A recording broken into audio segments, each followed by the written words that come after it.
शायद जुनून। तो चलिए शुरू करते हैं। आज हम पढ़ेंगे रिट के बारे में। रिट क्या होता है और रिट के बारे में हम ये भी जानेंगे कि क्या सुप्रीम कोर्ट और हाई कोर्ट के अलावा जो निचली कोर्ट्स हैं उनको वो भी रिट जारी कर सकती है या नहीं कर सकती है, और पार्लियामेंट्स के पास क्या पावर है इससे रिगार्डिंग। तो सबसे पहले ये जानते हैं कि रिट होता क्या है। तो रिट जो है एक तरीके से आदेश है कोर्ट का, या कह लीजिए एक उपाय है जिसमें कोर्ट के पास कुछ विशेष शक्तियां हैं, और कोर्ट जो है किसी व्यक्ति को आदेश दे सकती है कि आप ये काम करिए, और ये भी कह सकती है कि आप ये काम ना करिए, यानी कि किसी भी काम करने के लिए रोक लगा सकती है। तो ये तो हो गया रिट। और ये भी आप जानते होंगे कि जो रिट इशू करते हैं वो कौन करती हैं, वो करते हैं सुप्रीम कोर्ट और हाई कोर्ट को पावर है रिट इशू करने के लिए। पर क्या आप ये भी जानते हैं पार्लियामेंट है उनके पास ये पावर है कि वो निचली कोर्ट को ये कह सकती है कि आप ये रिट जारी कर सकते हैं, यानी कि इसमें डिस्ट्रिक्ट कोर्ट और सेशन कोर्ट भी आते हैं। हालांकि अभी तक ऐसा हुआ नहीं है, अभी तक जो चला आ रहा है सुप्रीम कोर्ट और हाई कोर्ट ही जो है रिट जारी करती आ रही है। तो अब आप ये सोच रहे होंगे कि हमारे पास दो विकल्प तो हो गए कि हम सुप्रीम कोर्ट और हाई कोर्ट में रिट डाल सकते हैं, परंतु ये रिट कब हमें किस कोर्ट में डालनी है ये भी जान लेते हैं। जैसे कि अगर आपके मौलिक अधिकार का हनन हुआ है तो आप अनुच्छेद 32 का प्रयोग करके सुप्रीम कोर्ट डायरेक्ट भी जा सकते हैं, पर आपके पास इसमें ऑप्शन है कि अनुच्छेद 226 का भी इस्तेमाल करके आप हाई कोर्ट भी जा सकते हैं अगर आपके मौलिक अधिकार का हनन हुआ है। मतलब मौलिक अधिकार का अगर हनन होता है तो हमारे पास दो विकल्प हो जाते हैं कि हम हाई कोर्ट और सुप्रीम कोर्ट दोनों जा सकते हैं, परंतु अगर मौलिक अधिकार की बात है तो इसके अलावा कोई भी लीगल राइट या स्टैट्यूटरी राइट अगर वॉयलेट होता है तो हम हाई कोर्ट जाएंगे सबसे पहले, और अगर हाई कोर्ट के डिसीजन से अगर हम सेटिस्फाइड नहीं हैं तो उसके बाद हम सुप्रीम कोर्ट जाएंगे। डॉक्टर भीमराव अंबेडकर जी ने अनुच्छेद 32 को हृदय और आत्मा कहा है संविधान का, यानी heart and soul of the constitution कहा है अनुच्छेद 32 को, क्योंकि ये अनुच्छेद 32 जो है खुद अपने आप में एक मौलिक अधिकार है जो कि ये गारंटी देता है कि वो आपके मौलिक अधिकारों की रक्षा करेगा। और इसमें जो गारंटर बनाया है दोस्तों वो सुप्रीम कोर्ट को बनाया है, यानी कि जो सबसे बड़ी कोर्ट है हमारे हिंदुस्तान की, हमारे भारत की, उसको गारंटर बनाया है। तो जब भी अगर आपके मौलिक अधिकार का हनन होता है या आपको लगता है कि वॉयलेट हुए हैं आपके अधिकार, तो आपको घबराने की ज़रूरत नहीं है। आप बेझिझक सुप्रीम कोर्ट में जाइए और अपनी याचिका दर्ज कीजिए। अनुच्छेद 226 में एक और बात कही गई है रिट को लेकर। अगर आपके मौलिक अधिकारों का हनन हुआ है, हाई कोर्ट के पास ये ताकत है कि वो आपकी याचिका को लेने के लिए मना कर सकती है। अनुच्छेद 226 में अगर आपके मौलिक अधिकारों का हनन होता है और अगर आप हाई कोर्ट जाते हैं तो ये हाई कोर्ट की मर्जी है कि वो आपका केस ले या ना ले, परंतु अगर आप सुप्रीम कोर्ट जाते हैं, अगर आपका मौलिक अधिकारों का हनन होता है और आप सुप्रीम कोर्ट जाते हैं अनुच्छेद 32 में, तो ये सुप्रीम कोर्ट का दायित्व है कि उस केस को वो डिसाइड करेगी, चाहे वो आपके फेवर में आए या ना आए।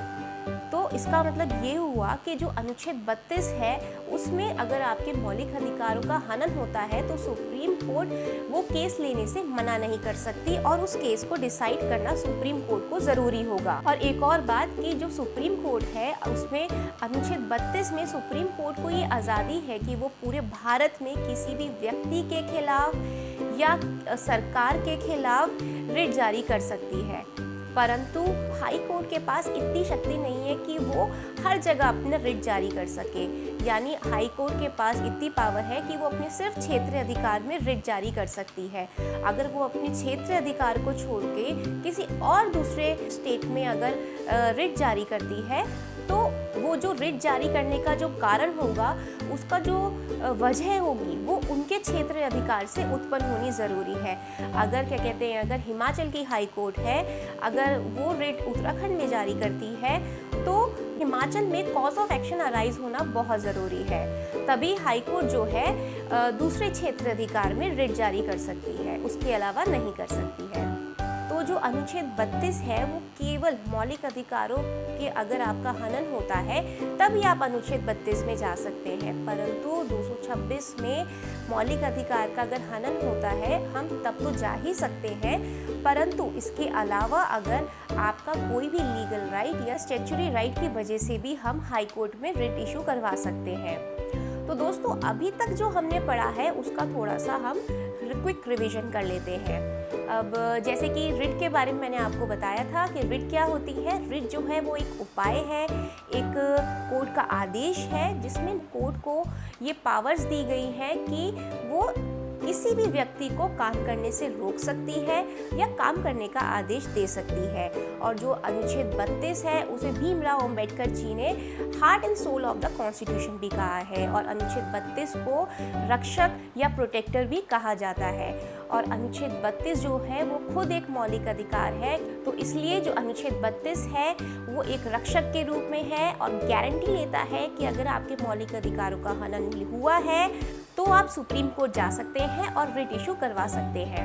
और अनुच्छेद 226 में हम हाई कोर्ट जा सकते हैं अगर हमारे मौलिक अधिकारों का हनन हुआ है या फिर कोई भी हमारा लीगल राइट या कॉमन लॉ राइट की वजह से भी हम रिट इशू करवा सकते हैं। और 226 में हाई कोर्ट को सिर्फ ये अधिकार है कि वो अपनी टेरिटरी अपनी ज्यूरिडिक्शन के अंदर ही रिट इशू कर सकता है। अगर वो अपनी टेरिटरी से बाहर रिट इशू करता है तो जो कॉज ऑफ एक्शन है उसके क्षेत्र अधिकार से यानी कि उसकी ज्यूरिडिक्शन से उत्पन्न होना चाहिए। और क्या बात बताइए दोस्तों मैंने आपको कि हाई कोर्ट की मर्जी है कि भाई अनुच्छेद 226 में अगर हम जाते हैं मौलिक अधिकार को लेके तो ये हाई कोर्ट की मर्जी होगी कि वो आपकी रिट इजारी करे या ना करे। तो ये हाई कोर्ट की मर्जी होगी कि वो आपका केस ले या ना ले।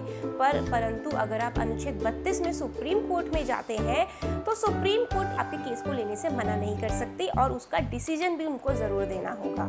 तो दोस्तों ये तो था हमारा थोड़ा क्विक रिवीजन। अब इसके बाद हम बहुत देर से ये तो बोल रहे हैं कि रिट होता क्या है, पर रिट कितने प्रकार की है वो भी जान लेते हैं। तो जो रिट है वो 5 प्रकार की है। कौन कौन सी है? Writ of habeas corpus, mandamus, certiorari, prohibition and quo warranto.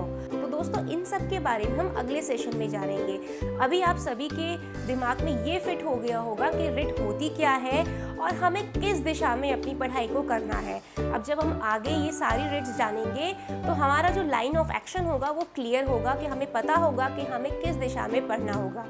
तो दोस्तों उम्मीद है आप सभी को ये वीडियो पसंद आया होगा और आप सभी के दिमाग में बिल्कुल फिट बैठ गया होगा। परंतु अगर किसी के मन में कोई भी शंका बचती है तो मुझे कमेंट बॉक्स में लिखकर ज़रूर बताइएगा।